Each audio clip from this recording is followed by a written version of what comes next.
A new day begins, and what happens today must be covered, reported, and passed on to everyone in the region we serve. We bring the world in our region to your computers, your phones, your business, and your home.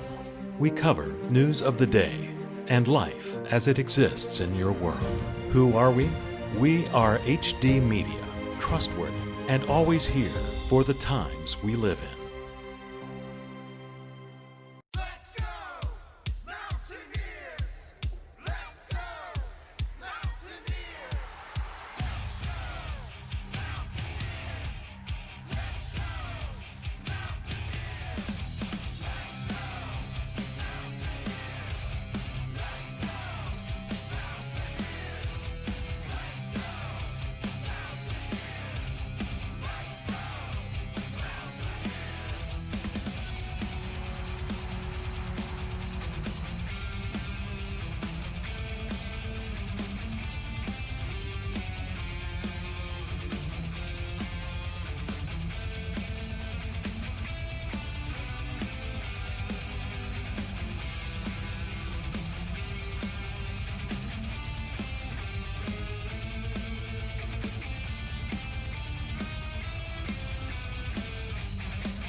All right, Mountaineer fans, and thank you guys so much for downloading the Press Virginia podcast with Coach Billy Hahn. Don't forget you can check that out on all your favorite podcast platforms, iTunes, Spotify, Google Podcasts, and also the show is archived on YouTube. I'm Anthony Lewis, joined on the phone by the legendary coach, Coach Billy Hahn. Coach, how are you doing today? Anthony, doing tremendous. Thank you very much. Good to hear from you. And, let's just get right into it. First and foremost, obviously the big news last week was the announcement of Oscar hitting the transfer portal. Is there any update or any information or any insider information that you may be able to offer us at this time? And I just want to get your opinion on him taking off from West Virginia and all that fun stuff, really. I hear Miami University, and now today is the first day I heard Kentucky. Kentucky surprises me a little bit because Calipari and Hugs are such good friends. I just have a tough time believing that Cal would do that to Hugs, or if he does, he's been on the phone with Hugs and gotten Hugs' blessing that it's okay to do it. If Hugs told him it was okay to do it, then if he wants to go to Kentucky and play for Cal, God bless him. The thing that really gripes me a little bit is I heard that when this all happened, that he was in Florida and Miami University had been recruiting him and had been poaching him a little bit. Matter of fact, I think Fran Fraschilla, I think he tweeted about it's how sort of sad college basketball has sort of become the wild, wild west right now, where people are recruiting guys and, tampering with guys. I mean, it's bad right now, Anthony. I don't like the way it's going. It's a mark on the NCAA coaches and schools. I mean, I just think it's not a good thing. Yeah, I sent you that tweet from Fran, and his tone was, it's just another Tuesday in the NCAA where kids are being tampered with and offered different things. I'll be interested to see how this shakes out with Oscar. I mean, he was there, from what you gathered from Hugs or any of the coaches or anybody over there, and even your presence at the facility, was he upset or was he not happy at West Virginia? I said last week I'd seen a little bit of difference with him on the court, but I didn't know how that was translating into his personal life and his relationships with the coaches. Well, if there was a problem, he hit it well. everybody saw that his play was not the same as it was the year before, and everybody noticed that. But the relationship with Hugs and the other coaches and the other players, I mean, I can honestly say I don't think anybody saw that where there was you would say, well, there's some dissension between this kid, Oscar and this player, or Oscar's having a problem with Hugs, or Oscar having a problem with Coach Harrison or Coach Martin. Never saw it. If there was, he hit it extremely well. Yeah, and I just listening to Coach Huggins' press conference. He was asked immediately if Oscar would be able to come back. He said no. Pretty much, you could almost tell that Hugs was, I don't want to say hurt. I mean, but maybe a little upset about it. But at the same time, when you say you're leaving, you're leaving. And Hugs has coached hundreds of kids over the years, and I don't think one player is going to make any difference in the outcome of his career. That's how Hugs is. Nobody's bigger than the program, man. Absolutely. If you don't want to, if you don't want to be here, good. Don't be here, because you're not going to be here part time. Either here and want to be here, or you're all in it, or you're all out of it. So Hugs ain't going to have no part time stuff. Absolutely. And let's move on from Oscar, and let's talk about this. Coach Huggins, win number 300 the other night on the road at Oklahoma State. Coach Huggins and Roy Williams are the only two coaches in NCAA history to have over 300 wins at two universities. Quite a group to be in there for Coach Huggins. We're still waiting on that call to the Hall of Fame, but that's pretty impressive. And again, you were on a lot of that ride with him here at West Virginia, but West Virginia lost on the road to Oklahoma, started off terribly, and then you saw things starting to kind of come around, and almost a replay Monday night in Stillwater. Same type of thing, down 19, and all of a sudden they just came alive. Yeah. They had some guys make some big-time plays. It was great to see. You think about Roy Williams and Bob Huggins, the only two coaches that have been able to do that with the 300 wins. You think about all the coaches of the game of basketball. That's an amazing stat right there now. So let's just hope and pray that Bob Huggins receives that phone call to Springfield in the Hall of Fame, which he sure deserves. He's earned it. And let's all say a little prayer for him that Huggins gets that call, which I believe is going to happen this year. Yeah, I agree with you. So West Virginia, again, on the road at Stillwater, goes down 19, and all of a sudden you saw guys, Miles is doing his thing, obviously. And but you saw the emergence of, Kedrian Johnson and some of these other players are starting to step up a little bit. Jalen Bridges didn't have quite the night that he had at Oklahoma, still had 5 points, but Taz Sherman all of a sudden is exploding. Yep. Taz Sherman was great. Deuce was great. Jalen Bridges wasn't as good, but Emmett Matthews made some big-time plays. Everybody just chipped in and just did a heck of a job to have us come back. So I'm looking forward to Texas on Saturday.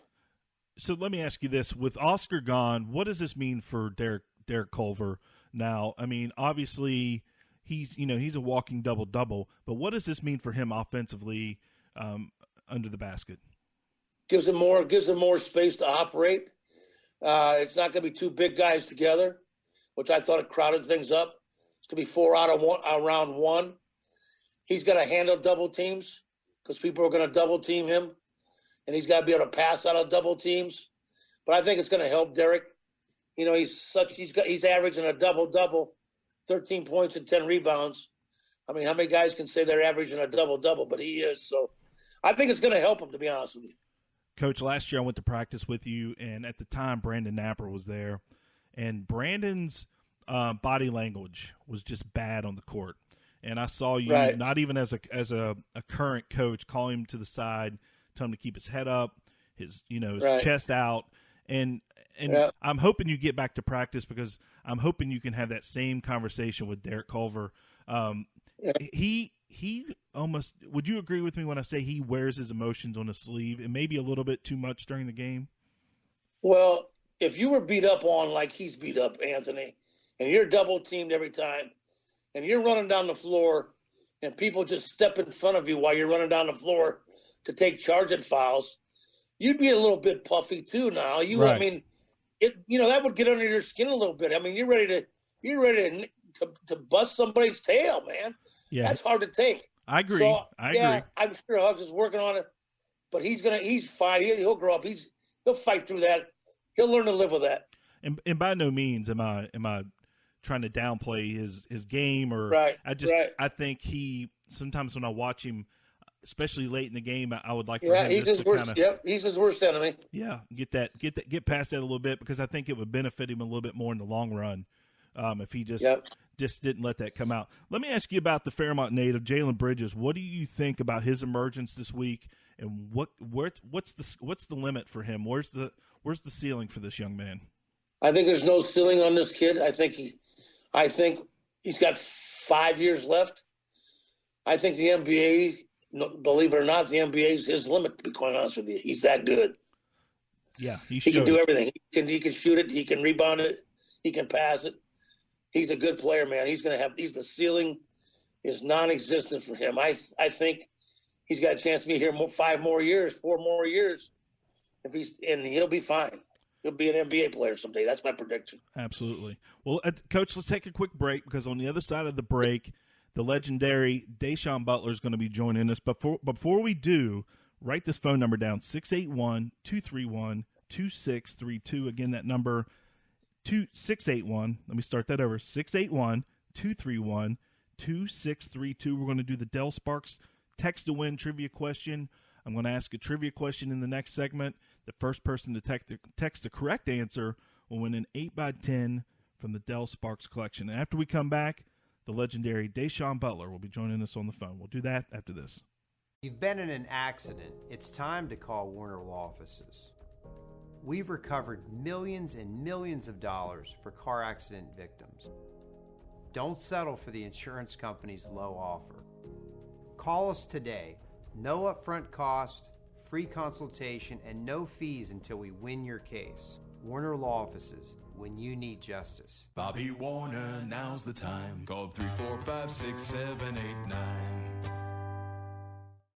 Do you have cold floors in your home? It may be time to insulate your crawl space, because cold air is rising into the rest of your home. Alford Home Solutions can fix this problem.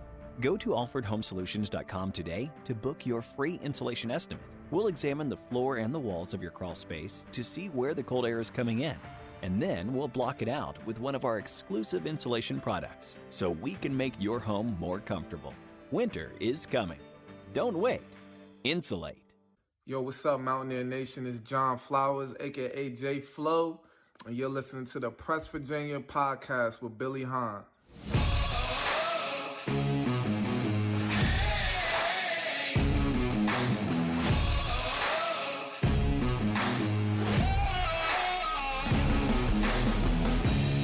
Welcome back to the Press Virginia podcast with Coach Billy Hahn. I'm Anthony Lewis, and don't forget, our friends at Alford Home Solutions can solve any problems when it comes to your cold floors. It may be time to insulate your crawl space because cold air is rising into your home. Alford Home Solutions can fix this problem.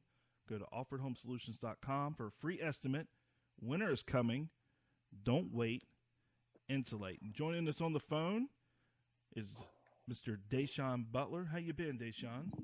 What's going on, guys? How you doing? We're good. Hey, Sean, I can't thank you enough for coming on this show, brother. I appreciate you guys for having me, man. Once again, they said the legendary Coach Hahn called me, and he's like, "Hey, you want to get on the show?" And I was like, "Of course." Like, what are you talking about?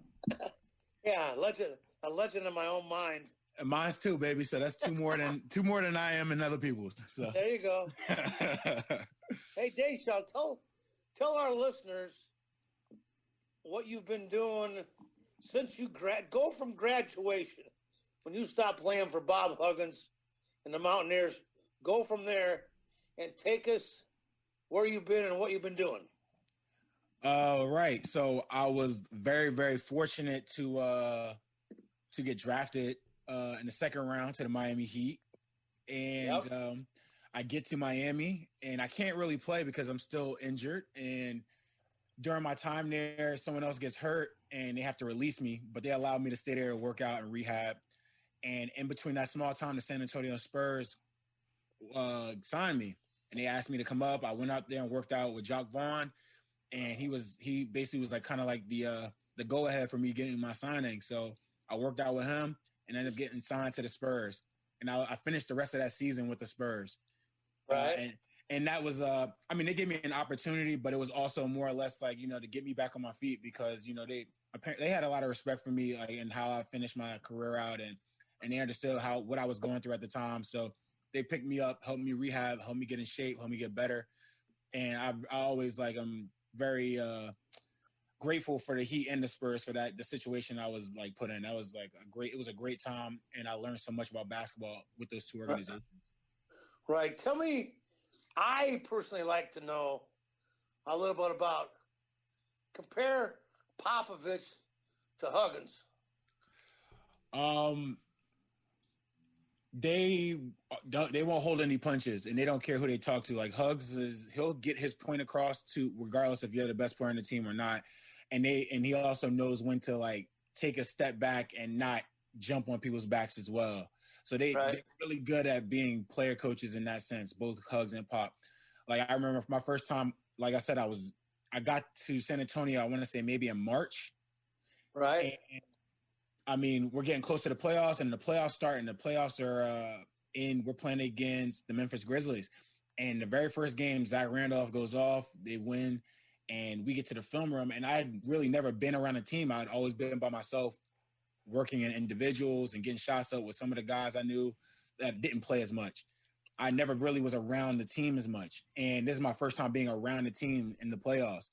And the very first film session, Pop was in there just going crazy on Tony Parker and going crazy on Tim Duncan. And I'm sitting there like, that's Tim Duncan. I was just like, you would think that, he would cushion some of the things he was saying. I would expect him to yell at, the Red Rocket and the other guys, but he didn't go at those dudes. He went directly for Tony Parker and directly for Tim Duncan and directly for Manu Ginobili because they were the leaders. And if he could do that to them, like the rest of the guys easily fall in line. So there were no misunderstandings. But then also Pop, just like Huggs, is smart in a sense too. They got a good sense of like a team. So like Pop's team, similar to like Huggs, when we got to our senior year, we weren't going balls to the wall like we did when Huggs first got here and when you got here, Coach Hahn. Like that my sophomore year, we were going insane trying to get our bodies together, get in practice shape so we can get ready for the games. Right. So it was a little bit difficult. And then my senior year, it wasn't as difficult for all the guys because he didn't have to like do all those things because our muscle memory after being with him for 2 years already kind of like got in and we knew what we were supposed to do. And same with other guys. Like he has all these older dudes. Who was there? Antonio McDyess was there that year. Like it was his last year. And so like he's not trying to run these guys' knees off and run like, you know what I mean? He's like, right. We're gonna do a little hour of practice, maybe an hour and a half max. And the rest of you guys, you get your shots up, you take care of your bodies, you take care of what you need to take care of. And then the younger guys, they'll definitely stay after. And it's done. Like we don't need to like burn our guys out. So I would say that they're both like their intellect for the game and they're willing, how much they care about the game, their passion for the game, and just the lengths they're willing to go to win games. You know what blows my mind, Deshaun, is you think about the coach you had at West Virginia, the coach you had at the Miami Heat, and the coach you had for the San Antonio Spurs. Are you kidding me? Yeah, man. I was like very fortunate, very lucky to steal plays from all three. So keep every bit of knowledge I got. Just like I was there. Eric Spoelstra was there, and he's an amazing coach. And at the time, everybody didn't know how good of a coach he was. He was just coming off those like pretty bad seasons, and he was a phenomenal coach. And then not to mention Pat Riley was there every day. And Pat Riley. I mean, you learn from these guys, and it was insane, man. And not just them, like the players that have been there for such a long time. I was there with Jamal McGlure and Juwan Howard. I was getting information from Alonzo Mourning, and just like it was just a great experience. Granted, I didn't get a chance to like capitalize on it the way I wanted to, but it was just such a great experience to be around all these great people and learn so much from those individuals. And that year literally taught me how to be a pro after that year was over, because I was off on my own after that. Right now, when did you get married, have your family? Now you will go overseas. Take me when you left San Antonio and the NBA. When you left, take us through what happened then. All right, so the lockout happened right after my San Antonio Spurs season. So I needed to find a job. I couldn't really find one, and I ended up getting lucky. I got a job in Latvia, and I went over to Latvia for like a week. And while I was in Latvia for a week, the NBA lockout had ended. Right. And my agent was like, "Come on back home. Like the Spurs called for you to come back for a training camp." And I kind of talked to my agent. I was like, "Well, they just signed Kawhi Leonard. Like, you sure I shouldn't like stay here?" Because I mean, as a player, you know, I'm at the workouts. Like I know, like, and not to mention, I have older guys on the team that were very kind enough to like let me know, kind of in a sense, like, all right, like, you know, when you draft a guy, especially a first round, or you trade up to get a guy, like you want them to play. So that was my spot. So like off rip, he was going to play. I would have an opportunity if I stayed, or if I was lucky enough to stay. But those minutes were going to go, you know, where they were going to go. Sure. So it is what it is. Like I wasn't tripping on it. I was just talking to my agent, like, "You think it's a good idea for me to go back?" And at the time, my agent was like, "Yeah, they asked you to come back, so go back." So I go back, I get cut within like a day. Yeah. And I couldn't go back to the previous job because, I mean, I just showed up for a week, I signed, and then I was like, I'm leaving. So they didn't want anything to do with me, obviously, which makes sense. Right. So Deshaun, let me back up and ask you a question. So, I mean, obviously, what's it like through the draft process? I mean, every kid, you know, I grew up playing baseball. And, of course, as a 10-year-old kid, in my head, I thought I was going to go play for the Yankees. But when you actually get that call to go play in the NBA, what was that call? What was that call like for you? It's everything you've ever dreamed about as a kid, man. Like, I remember, like, it's even before, like, the first thing I thought of was, like, before I even knew the process of, like, what the whole draft process was. Like, before I was in, like, the 8th grade and I understood what these guys had to do.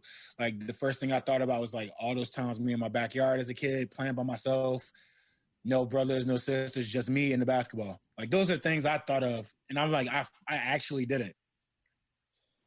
Very nice. Like, so those are like those are the things I thought of. And then you obviously think about all the people that help you get there, and you thank those people and everything like that. But I lie to you not, the first thing I thought about was just me as a kid in my backyard. Cracked up backyard, a pavement, Fisher Price hoop, or whatever you want to call it, Huffy, whatever it is. I forgot the name.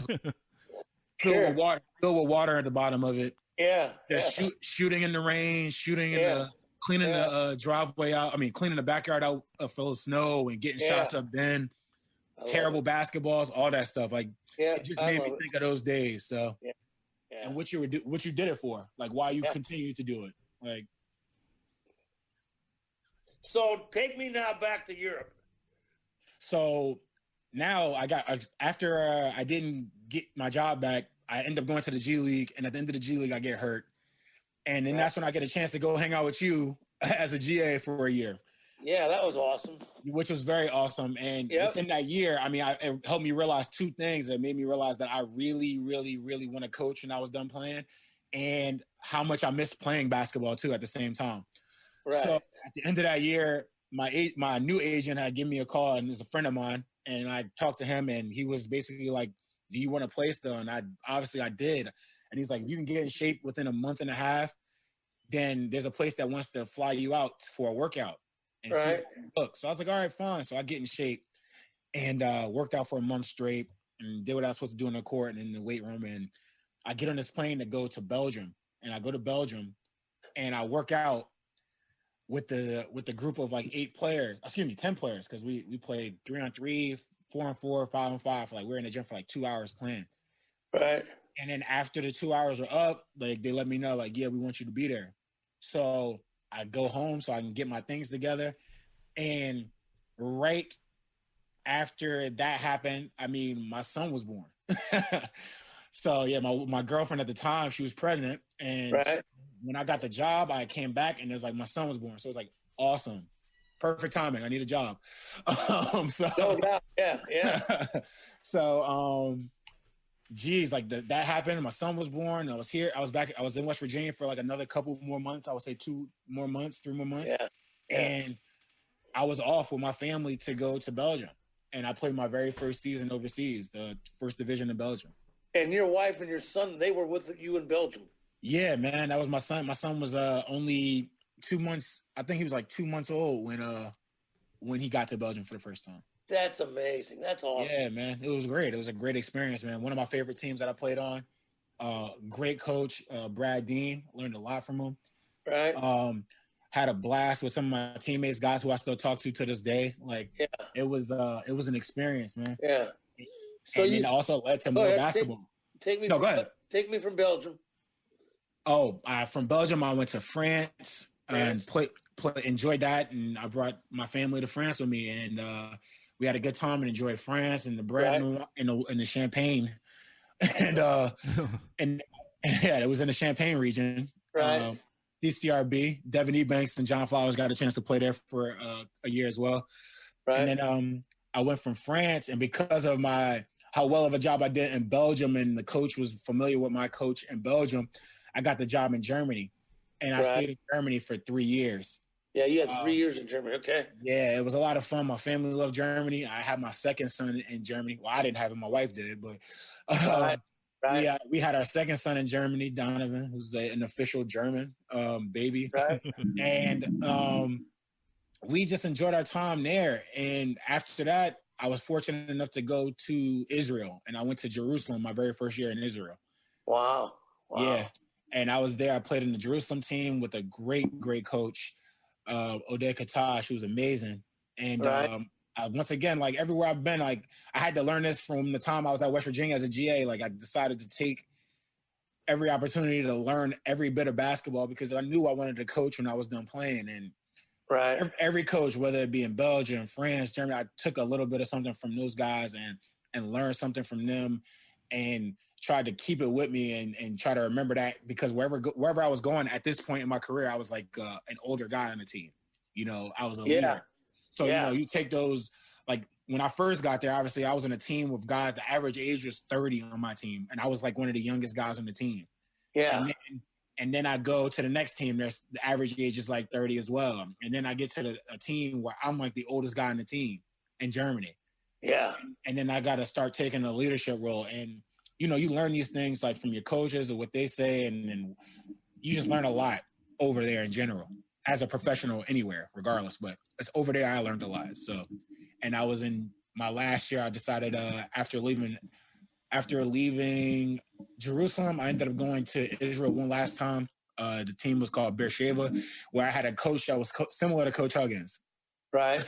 My sophomore year, so Coach Huggins. And that was an adjustment on my body, but I loved the coach. He was awesome. It was a lot of fun. And I was like by far the oldest guy on the team. And it was one of those years that made me like enjoy playing basketball again. Like I felt like I was in a different position than in most of the teams I had played on in the previous years. So and then I'm here now, back in Morgan. So So Deshaun, now this is the first year you haven't played. In a total of how many years did you play until this year's not playing? I would say 8 or 9 years. 8 or 9 years? Yeah. So the game of basketball is pretty damn good to you. Man, it is, bro. And I'm like so fortunate. I love it to death. Like I couldn't imagine myself being around anything else. So what are you doing now? What's your next path in your journey? Well, as you know, Coach Hahn, I have terrible luck at certain things. So I decided to retire during a pandemic, which obviously jobs are very scarce.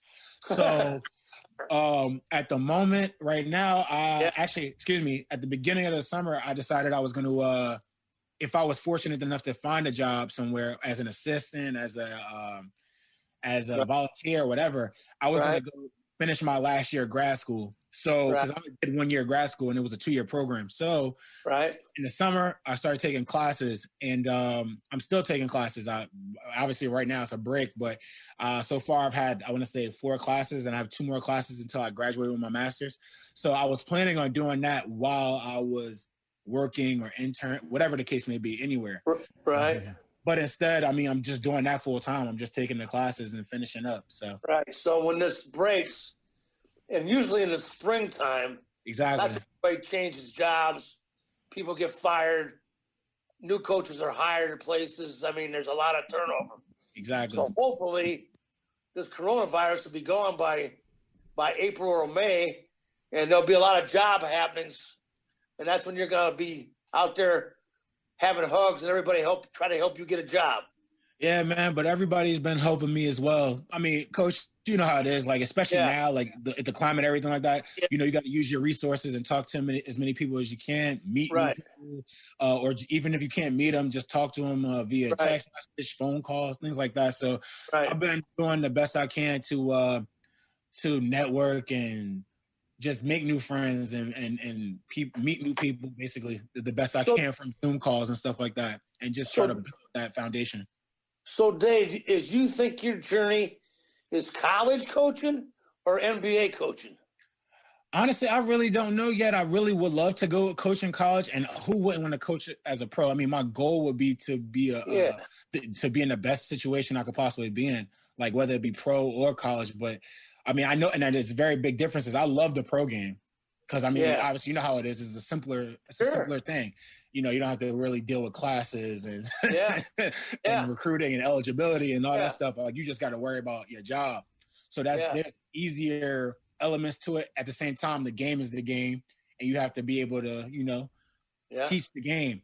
And then college has its high points too, where, you know, you got these guys that are on the cusp of being like the best players they could ever possibly be, like their prime, not even their prime, but, you know, like they're becoming good players, and being there for that step is always important. And not to mention, who wouldn't want to be a positive role model, a positive influence for anybody coming from college to, like, you know what I mean? Like, that's just a great opportunity nonetheless to, like, be there at the turning point of these kids becoming men, like, and they're reaching their dreams, you know? So that's always like a fun aspect of it as well, man.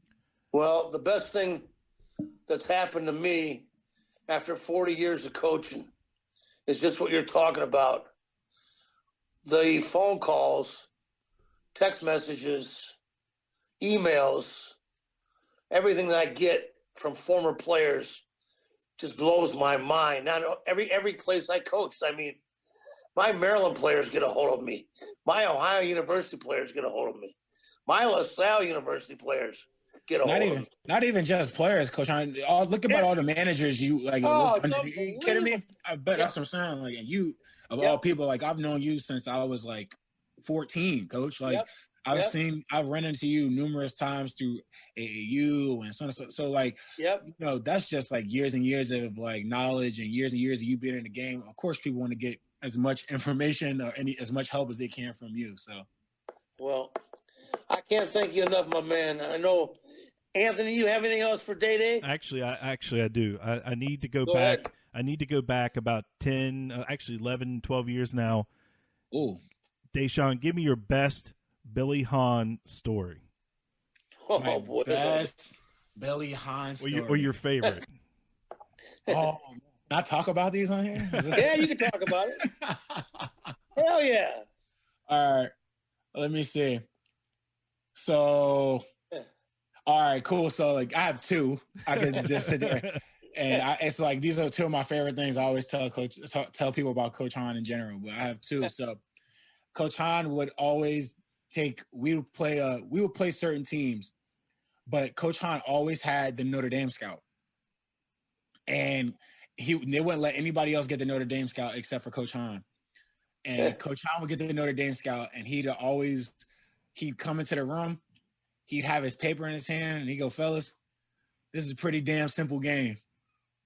They make 11 threes. When they win games, they make 11 threes or more.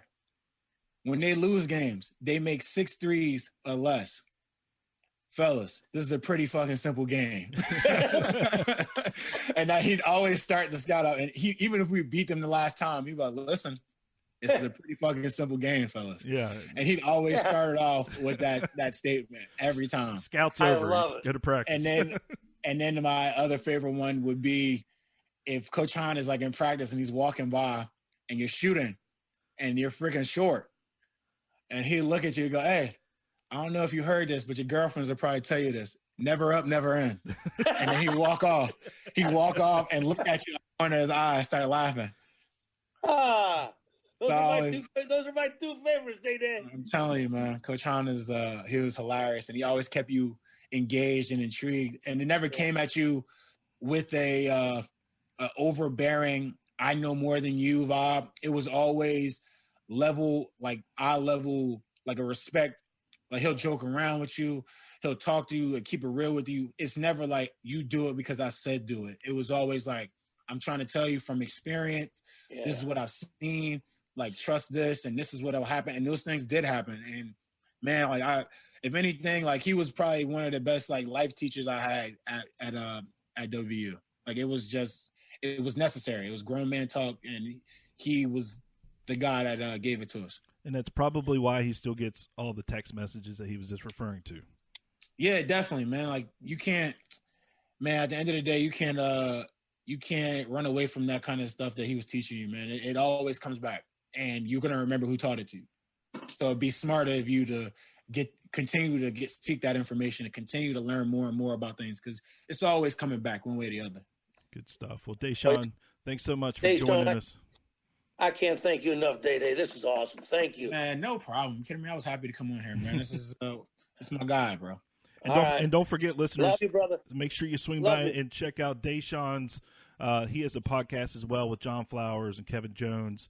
The Final Forecast. Come check out the Final Forecast of me, Kevin Jones, John Flowers, and our lovely host Ashley. And also, if you get some free time, check out Doster and Deshaun on the Field of 68.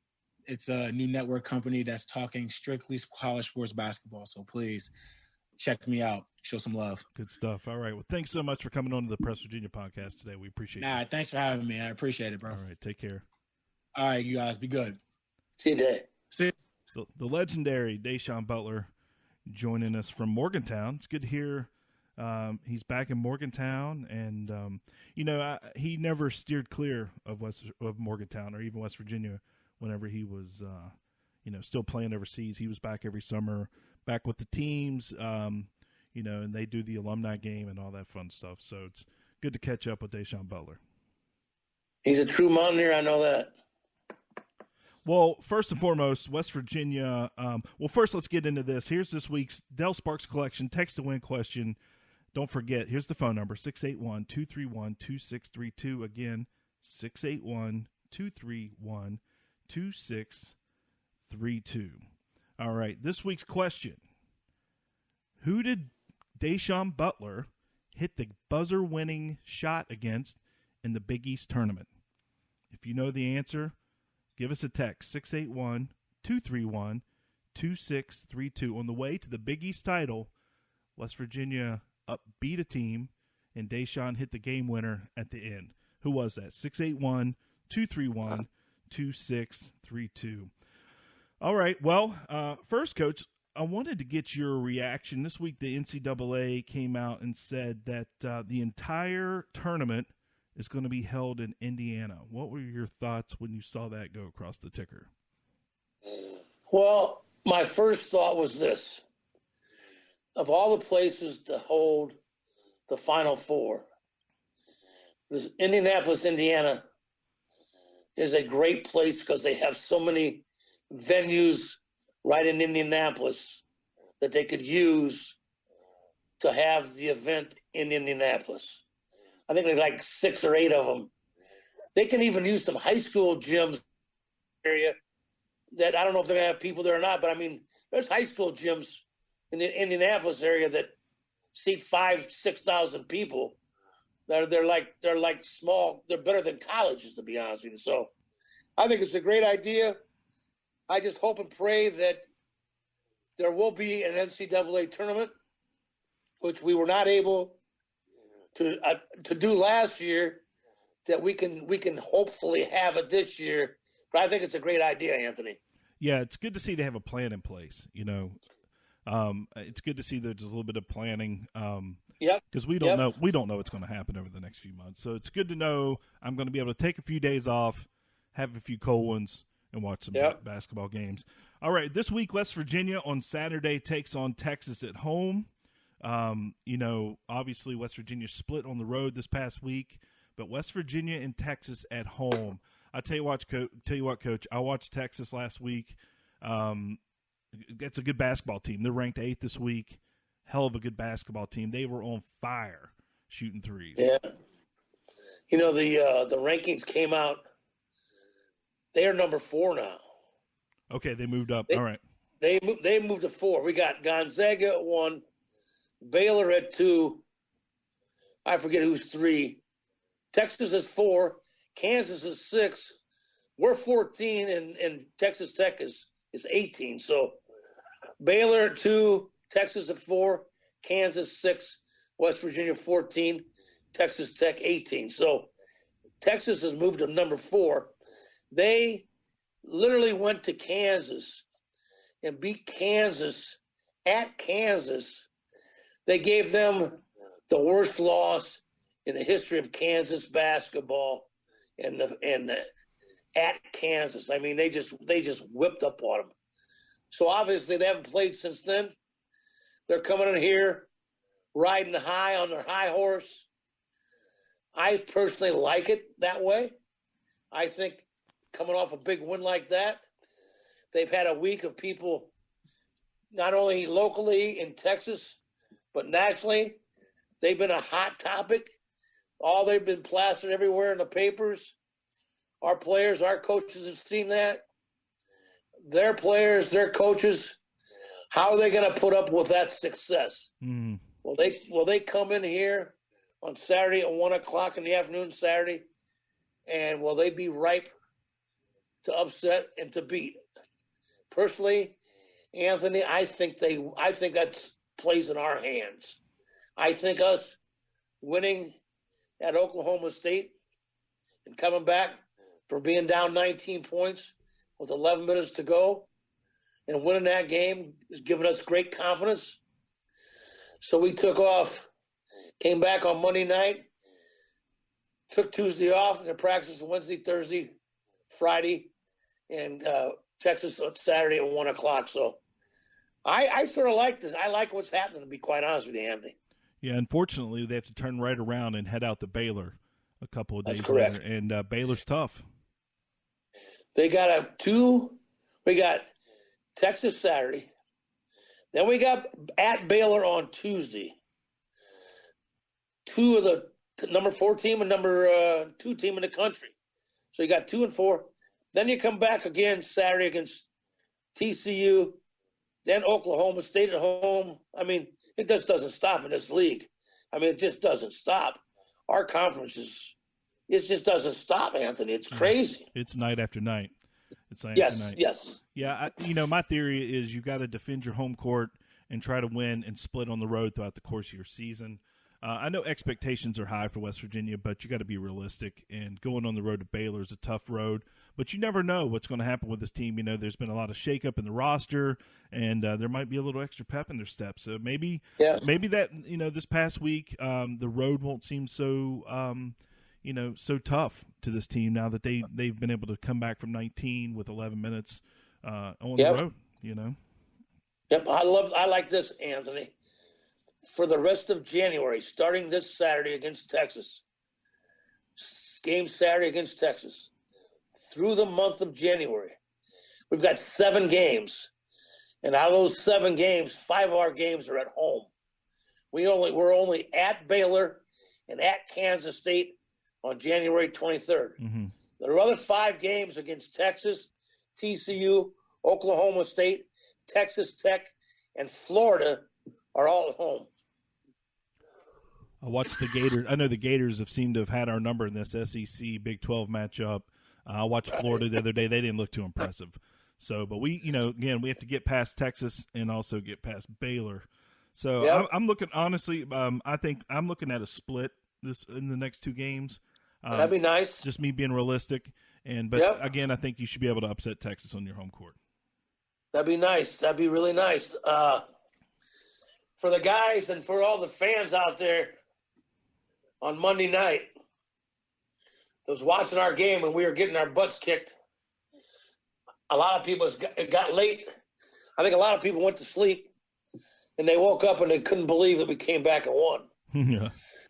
I think people were shocked. I heard so many people tell me, what happened? What happened? What happened? I fell asleep. Well, what happened is we started finally playing some defense. We started making some threes. And Deuce McBride made a couple crazy threes. Taz Sherman made some threes. I mean, we just started nailing shots. Keedron Johnson came out of his closet.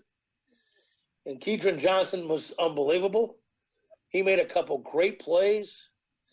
He took a charge on their freshman, Cunningham, and got his 5th foul, knocked him out of the game. We had some guys really step up the other night. And I'm excited about our team right now, Anthony. Yeah. And to think about it, we haven't had a chance since Oscar left us. We haven't had a chance to really practice with the way this lineup is right now. So I think this week of practice is really going to help us Wednesday, Thursday, Friday. We've got 3 days to watch tape and to get ready with this new small ball 4-round Derek Culver. Mm-hmm, absolutely. Well, again, West Virginia, Texas on Saturday, and then on Tuesday, West Virginia heads to Baylor.